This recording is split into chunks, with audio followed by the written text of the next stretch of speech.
we've got, and I'm just going to close.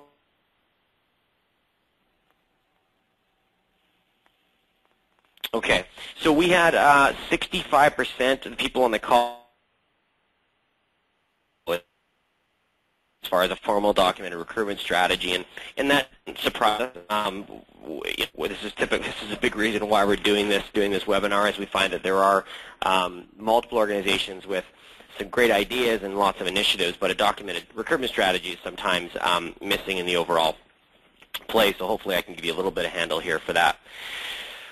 Okay, so let's start off, and these are the three major objectives that I try to go and when we go work with our clients, make sure that we're really clear on. Number one is being, if we're going to put together a recruitment strategy, then what are the objectives of doing this? Well, number one is making sure that recruitment is aligned with the corporate strategy.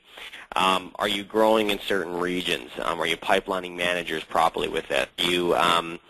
Are you focused on building your employment brand in the right areas and with the right types of people, depending on how the organization may change? You hear it very often that a retailer will go and shift a lot of their product mix. A good example of that is Rogers from a couple of years ago. Rogers was a video store, and they made a dramatic shift to go move much more. And any Rogers video location now is actually more of a Rogers Solutions Center that also has videos, but they sell all the cell phones. So making sure that's just an example, but making sure that if there are changes or there are things happening on the corporate strategy side, that your plan should be aligned with that. Number two is overall improving the effectiveness and ROI and recruitment spend. So who are you hiring? Who are you bringing onto your team? Who's spending their time on it? What does the resourcing look behind this? Where are you spending your money on advertising and getting your biggest bang for the buck? And then finally, building a competitive advantage. We hear time and time again right now, and this is, I hope this is a big reason why many of you are on the call from a strategy perspective, is we've got a lot of companies in Canada that are retailers that want this dynamite management potential organization. A lot of retailers want someone with a degree or 3 to 5 years with management experience, and this is a very difficult profile to find, in particular that if you want someone specifically out of retail. So I think the underlying theme of building a recruitment strategy is to build a competitive advantage for acquiring talent over your clients, and I think that needs to be the underlying pin on some of the innovative strategies that you do put in place. So areas to cover here again, and we've got a second part of this webinar here. I believe it's the next Thursday at 10 o'clock, and you can register online for the second half of this. Today we're going to touch on candidate sourcing, recruitment technology. Next week on the screening and selection and employment branding pieces. So as I hop into it here, we've got some top talent profiling. So I apologize, this is a PDF document. These bullets were originally supposed to come out one by one, so it's a little bit of overwhelming context here. But let me start at the top. So when you start with your strategy and you start with, if you're building a marketing and sales plan, your first question is, okay, well, what are we selling and who is our target market? And in particular with recruitment, is I think a lot of the time is there's a lack of clarity on really who are you targeting for the types of roles within your organization. So the first step to putting any of these strategies and anything in place is, are you really clear on who you're targeting? The age of the types of individuals, the location, the competencies, behaviors, background, skills.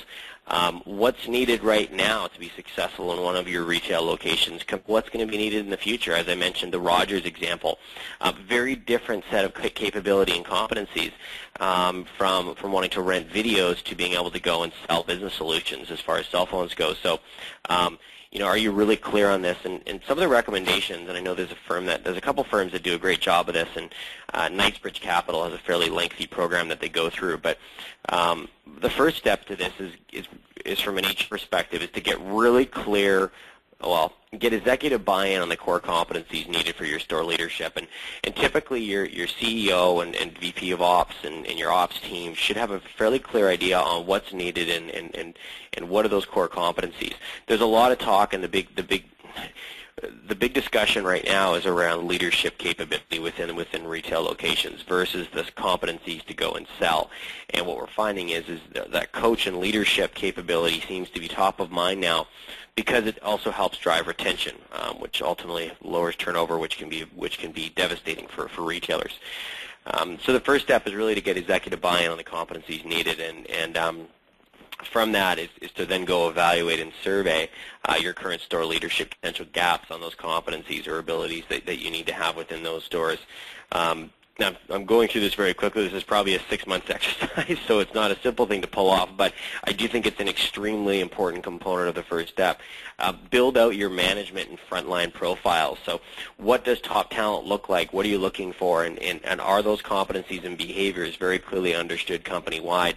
And then finally, build some tools to monitor and measure the capability levels of the store network. So many retailers will go and put in place behavioral assessments for their management level, and sometimes that could be a great tool to kind of say, okay, well, we've got 50% of our managers are currently in this quadrant of the behavioral profile, where we need to go and shift to 70% of our managers need to be in this quadrant of the behavioral profile. So there is ways that you can look at that capability level and manage it via some of the assessments that are available online.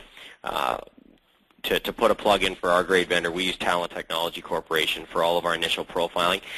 We've worked with them now on about eight different profiling sessions with many of our clients. So excellent organization, and if you're interested in looking at this, I'm more than happy to do an intro there for you.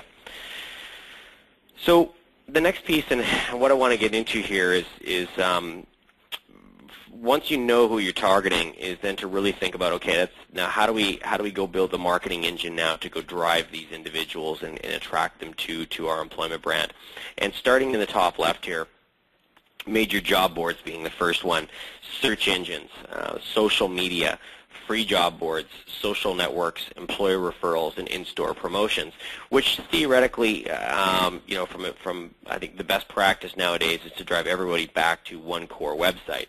And I'm going to talk about numerous of these pieces here in detail, but I think I should just take a step back and mention everyone on the call is there's a lot of different strategies to go. You got, okay, we create a Facebook page, and then you post on Craigslist once in a while, or you've got a contract with Monster, for example, or maybe the stores do half their hiring themselves because of store walk-ins. I think what's really critical, and when you look at the sourcing component of a recruitment strategy, that everything syncs up, and in the same way that you would go build a marketing and sales strategy, you want to make sure that all of your leads and all of your opportunities are coming through a very similar filter and funnel. A, you can report on it that way, and B, you can also ensure that there's consistent experience, which we're going to talk about next week. So one thing to think about here when you think about the multi-channel posting strategy is what we're finding right now in the market is as far as the job boards that are producing the best results for us or the best sources, we're actually finding at the current time, you've got some great free boards, Job Banks, fantastic, and Craigslist and so forth. I mean, these are free job boards that are no-brainers to post on. Behind that, though, we're seeing a tremendous amount of success with obviously Facebook, in particular using social media campaigns and even hundreds of little mini campaigns for specific clients. What we're finding in when we first launched a lot of our social media advertising about a year and a half ago, we were concerned, well, we weren't concerned, but the question that we had was whether or not people were going to, our client's brand. So Cal Tire being a client of ours, for those of you out east, Cal Tire is one of the most predominant tire retailers in Western Canada. Would we be able to go target people on Facebook who would then go and through the ads? And the answer is absolutely. What we're finding is that the one or two impressions that your advertising may make on some of these social sites won't do a heck of a lot, but if you increase the frequency of the impressions, good old advertising strategy, that the results can be sometimes substantial from an ROI perspective when compared to some of the other paid options that exist. So whenever we go and build a recruitment strategy and sourcing strategy, these are the 7, and 8th being the career site, but the 7 core channels that we think about on how we're going to go drive in candidates.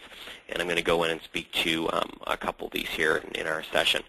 So before I hop into this, I am going to go run the next poll that I'm just curious to get everyone's feedback on. The poll here is, as I get into this, because it is going to be important with the context, is do you currently have an applicant tracking system in place? And I was going to explain what an applicant tracking system is, but it would be kind of self-explanatory that if you got it, you know what it means. So I'll hold off on that. So we almost got most of the votes, but half the votes in now.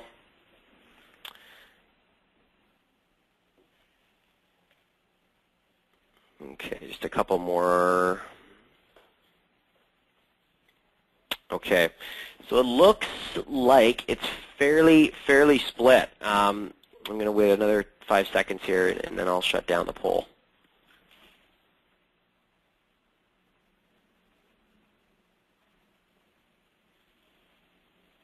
Okay, so I'm going to close it out here. We had 60% of you said no, you do not have an applicant tracking system in place, which is probably why you're on this webinar, to talk about some of this stuff, and then 40% of you who do have an applicant tracking system in place. So thank you for taking the time with that. It's just a key component of the context for this. So starting off with the social media strategy, and I think I just wanted to spend a second to clarify this. Many people about social media, and social media marketing thinks it's a Facebook fan page. What I want to do is I want to clarify. There's social, and social media essentially is content that's portable. And I think it's important to recognize the differences here. Is a Facebook fan page is not social media. A Facebook fan page is a tool within a social network. And again, so the language around this is important because it's the Facebook fan page stuff, the LinkedIn tools, and so forth. As you think of this in a closed loop network, and then what you're seeing happen greatly is the blogs, RSS feeds, social bookmarking, such as sites like Dig and StumbleUpon, are essentially that portable content and portable content engines. So the section here around social media, and for those, I know there's a couple of people on the call that are fairly, well, they're recruitment technology specialists, and so one of the things for those individuals on the call, and for everyone for that matter, is the big push right now is really to get more content in and around the job postings. So number one is getting the jobs into RSS feeds, and there are few and far between. The applicant tracking system providers, for the most part, haven't built their systems for portable. Look at some of the newer, smaller applicant tracking systems that have started. Some of their content is portable, but what I'm talking about here is the ability to share jobs very quickly, push jobs out to your corporate social networks, push it out to your employees, create videos and embed pictures right into those job descriptions. So there is a dramatic push right now, I know, with some of the major applicant tracking systems to create some very, very rich dynamic content and the ability to port that job content anywhere on the web. For those of you on the call who are unfamiliar with RSS feeds, what RSS feeds are is essentially it's a URL that's able to go pick up your content from a certain site and organize it and cut and dice it the way you want. So what happens here is an RSS feed. If you had an RSS feed from a certain client, then and every time a new job got added or taken off, your RSS feed would automatically be updated. So it's a matter of taking content from all over the web, if it's in an RSS feed scenario, and you being able to bring it to you in a format that's appropriate. The social media strategy piece. So this is now not the social network, but the social media strategy. I want to first talk about Twitter. So some of you on the call may have a Twitter account. I would tend to guess that, and we should have run a poll on this, but I would tend to guess that the high majority of you do have a Twitter. You send out tweets. You signed up once, and you said, okay, well, why do I need this?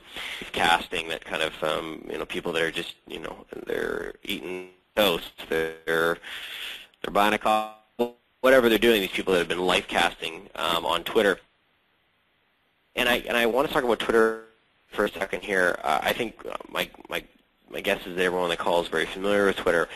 How Twitter should be used currently right now, there's two ways you can use Twitter from a social media strategy perspective. Number one is it's a flat-out way to go push your content out to more places and get people more eyeballs on your job content. So we use Twitter to go post our jobs out, and you can post it out to specific, even geographic channels. So I would mention from a social media strategy perspective, as you set your plan, make sure you've got in there that your content's being pushed out through Twitter. And the second piece to Twitter is the ability to go and build followers, but also listen to what's going on the web. I'm just going to go and